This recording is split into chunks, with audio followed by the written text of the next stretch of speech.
and welcome to Live in the Solution. I'm Mary Trimble with your readings for June the 25th through July the 1st. Happy birthday, Cancer! This is for your sun, moon and rising, and the links to the other videos will be below in the show more section. So you can check those out there. This is also a general reading, guys. If you would like a personal reading, then if you click on this little notice right here, you will find information on how to get that. Now, I am on Instant Go. You can ask a question 24 hours a day, and I will get back to you with the answer after doing a quick reading. Also, another way to support me is Patreon. Check out my Patreon page. I have various reward levels, and you can support me there for as little as $1 a month. Now, what else do I have to say? Listen. If you are here for the first time, welcome. I'm so happy that you're here. Thank you for stopping by, and I really hope that you enjoy these readings. And if you're coming back, oh my God, you're my heart. Thank you so much. I really love you and I really appreciate you. So now let's go to the astrological report, shall we? Now, the 26th, we have Mars in Aquarius going retrograde. Look, Aquarius is about we, we're moving into the age of Aquarius. It's about us, it's about we, humanitarian, it's the group, it's global as opposed to me, I. And Mars is about action, it's about revolution, it's about, it can be about anger, Now, Mars going retrograde in Aquarius it's going retrograde until August the 27th. So, this is a time where, how do I say it? Look, it's about people protesting what's going on with people in, with the powers that be, but kind of in the wrong way. So our anger can be brought up and we can get really souped up. So we really have to be aware of that and not take the wrong action. I was in the West Village last night and I saw, in nearly every corner, I saw all these big vans with, armored police with the helmets and big rifles and guns, those high-powered guns. It was kind of scary. I feel like, we can't make the wrong move, guys. We don't want to give the powers that be the excuse to take total control, do we? But it was very concerning as I was walking through the West Village with my granddaughter last night. It's very disconcerting. So guys, be aware if you're going to get involved, and everyone's, I know, is up in arms about these children being taken away from their parents, and I don't want to get political. I really don't on here. It's not a political platform, but I do want to say really, really think about what the repercussions could be and how you are going to handle yourself. And, yes, we get angry, but we need to kind of step back and we need to, temper those emotions. And it's going to be a very emotional time right now. We have the sun in Cancer is going to be opposing Mars in retrograde at this time. So it's very important to balance our emotions. Now, on the 28th, we have the full moon in Capricorn, right? And that is opposing the sun in Cancer. This can be about, this is also a very emotional time, guys. It is kind of an emotional time, but our emotions are more invested in how we look at in society, what our status is, and our reputation and what we own, and so it's less spiritual, and it's more, because it's in Capricorn, it's more about status symbols, either materialistic or where we are in life, where we've got to, how we look to society, how things look on the surface level. And on the 29th, Mercury enters Leo. Now, we could be very kind of theatrically very expressive and expressing ourselves in stories and everything, I just want to go back quickly to the full moon because it's all about, the ending of something or the culmination of something that we put in action at the new moon. And Mercury enters Leo and on the 29th. Now I just want to say the 26th Mars goes retrograde, but it's also the 25th somewhere else in the world. So on the 28th is the full moon, but it's also the 27th. Now the 29th in Mercury goes enters Leo, Mercury enters Leo on the 29th or 30th, depending on where you are in the world. So our thinking can be very grand and expansive, and our focus is on the goal, right? That's why I mentioned the full moon, because it's on the goal. The bigger and the grander the goal, the better, right? So we're going to be very grandly expressing ourselves and speaking out, right? We're going to be very expressive. And we may not listen as well as we should during this time.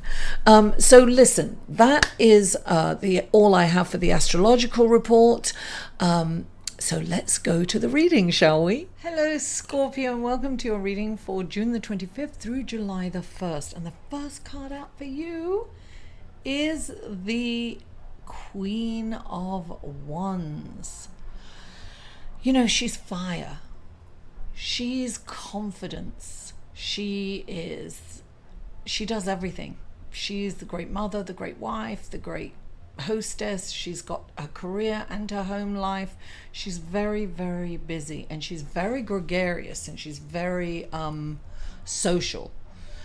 Now she also has a temper. Don't cross her, darling, or woe be told. So she's fiercely defensive of her family and loved ones. You don't go near her in that ways. But this to me is talking about confidence and also about tempering emotions. She's fire. We've got Mars, which is fire, can be explosive, right? Passion works two ways. It can be very passionate and loving, and it can be passionate and angry, right? So we have to kind of temper those emotions. And darling, you've got the Queen of Fire. Clarifying it, she's the same. The Queen of Wands and the Queen of Fire are one and the same. So this really is about confidently going forward. I'm definitely getting confidence. I'm definitely getting movement. Keep it moving. And let me go to the next card, because I think that kind of explains a lot. You have the Nine of Wands, right? Which is also a fire element. Now, look at him. He's kind of really tired. He's been in battle and he's exhausted, and he just, he wants to give up. He can't see the point in fighting anymore. He's even forgotten what he's fighting about. When this card comes up, it's saying, listen, retreat for a minute, right? Come back from the battlefield, heal your wounds, lick your wounds, but you must get up and continue, because you're almost at the finish line, Scorpio. You're nearly there. Don't give up. When this card comes in, it's saying don't give up, darling. You're nearly there. Don't do it. But definitely give yourself a little respite, and take a step back to heal and look at the situation, because when you come back, you may have lost this battle, right? But you're going to come back for the war, darling, and you're going to win. You have first of all, you have the Ten of Water. Look at the happy Buddha. We love him. He's one of my favorite cards.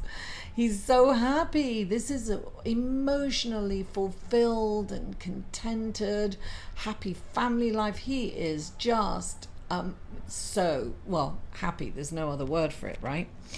And next to it, you've got the number 11, which is a very powerful number. And it's about you know, it's about a higher calling, and this is the Justice card. This is about karma. This is about doing everything in the right way. So I'm getting no shortcuts for a lot of people. So this is, yes, you know, definitely come back, lick your wounds, get up and defend that which is rightly yours. But do it with renewed strength, you know, because I feel that you are, you know, feeling like you've lost your strength right now and you're kind of over everything. It's almost like you're doing too much and you don't want to take any more on and you want to give up. But this is saying don't give up, darling. The journey's just begun, because then you've got the Six of Swords, and this is like you're moving on to greener pastures. Look, this could mean the literal meaning, right? Going away on a trip across abroad or something. But it can also mean, Scorpio, that you are changing the way you're handling things and you're moving on. Or moving on from a situation that's not working for you. Either a client, it can be a job, it can be a house, it can be a relationship, it can be anything that you know that you can't stay here. And you've probably stayed there a while because you don't know what's ahead of you, and it's kind of, there's some kind of fear around change, right? But this is a very good change. And look, I've not even told you, it's like you're moving on. You can't even, but you have conflict because you've got the Five of Fire. You've got a lot of fire going on here, darling. You have the Five of Fire clarifying it. So you're conflicted about moving on. You're definitely conflicted and you don't know what to do. Well, this card in particular is saying, look, don't be, you see all these others up here? Look, she's very unique and she's standing her ground and she's going to do it the way she feels she should do it. So you've got to ask yourself, what do you think is right? Don't go with everybody else's opinion on how to handle something or what to do next. You know what's right within you, in your heart, and you have to trust that, and you have to do what's right for you, right? Don't concede to the group, but don't be combative either. You know, be creative and just say, oh yeah, I see that, but you know, this is what's working for me. So you are moving on independently and courageously as well. Temper the emotions, darling. Don't react, respond. Now, and don't forget your confidence. You are confident. You can move on. You can change things yourself. And the cards are saying that. Don't concede to peer pressure. Do what you think is right for you. Okay, now we are going to do the Romance Angel cards. First of all, for the single Scorpio, what wonderful messages and blessings do the Romance Angels have for single Scorpios? What wonderful blessings and messages do the Romance Angels have for single Scorpions? What do we have? Oh, that's it. Oh, this came up in somebody else's reading. Is it Libra maybe? I'm not sure. This is, you attract romantic love by enjoying this moment fully. To me, this is about being authentic, being totally engaged in the moment. Really, look, she is so taken up with the scent of that rose. She's experiencing it on a very deep spiritual level. And in doing so, she is really attractive. She's not even aware of it.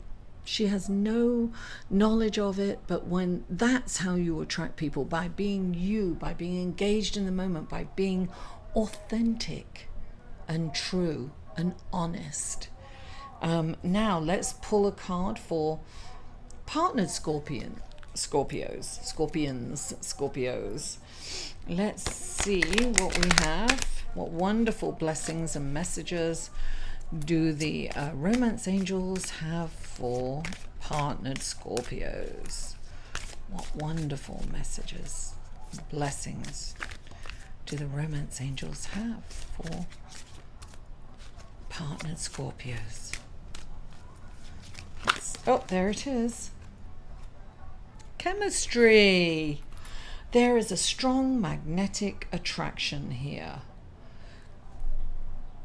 Really? That's why you're in a relationship, right? Sometimes we rekindle that, we forget it. We're doing the mundane things of everyday life, and then we're not aware. And then all of a sudden we look at our partner and we're like, oh, I'm so in love. I'm so in love with you, baby. Da, da, da, da. My granddaughter dies every time I sing.